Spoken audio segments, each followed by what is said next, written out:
Today I'm stopping in Verona, a city in northern Italy. But parking space is not always very close to the things I want to see in ancient cities and in the city centers, so I have some way to walk.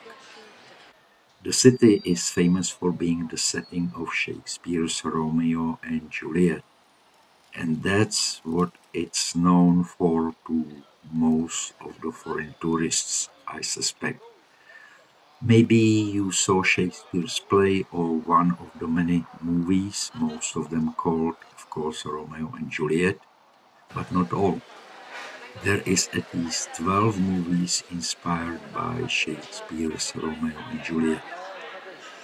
And there are some notable actors in some of those movies, for example, Leonardo DiCaprio in Romeo and Juliet, Angelina Jolie in Pretty Bad Romeo and Juliet inspired movie called Love Is All There Is. Or maybe you saw Shakespeare in Love with Gwyneth Paltrow.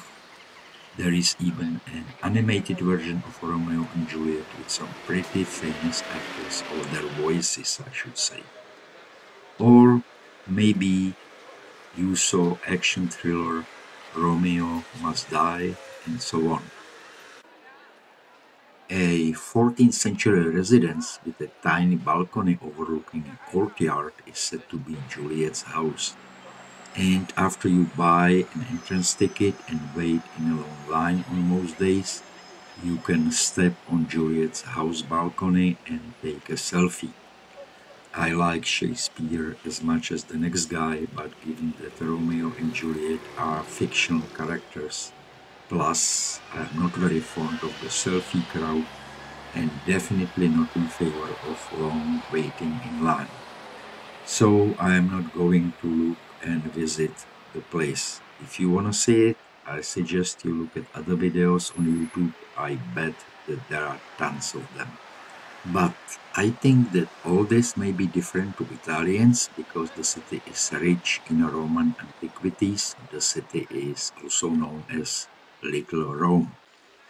The symbol of the city is the great Roman arena, Arena di Verona in Italian, I think. And that's where I want to go. In the heart of Piazza Bra stands the Roman amphitheater that was built in the first half of the first century AD. But it looks like I am out of luck. The arena is closed today, so I only can walk around. Quite disappointing. The most solemn monument in Roman Verona was an arena for gladiator shows, fights with wild animals, and other events of a popular nature at the time.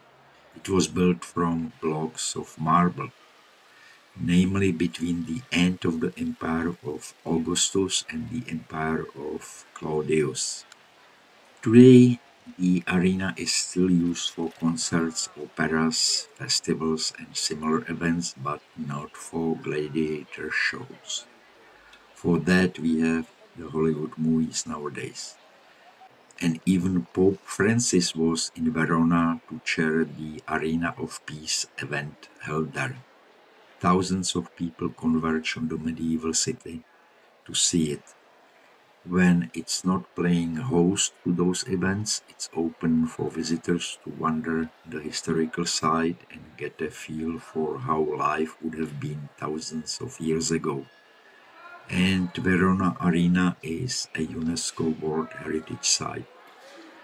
Fun fact, the arena is the third largest surviving amphitheater in Europe after the Colosseum in Rome, of course, and the one at ancient Capua near Naples.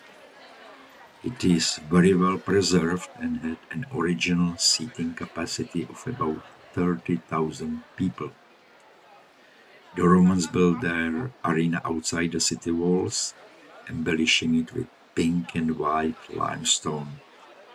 And in 265 AD, the city walls were extended and the amphitheater became the part of the city.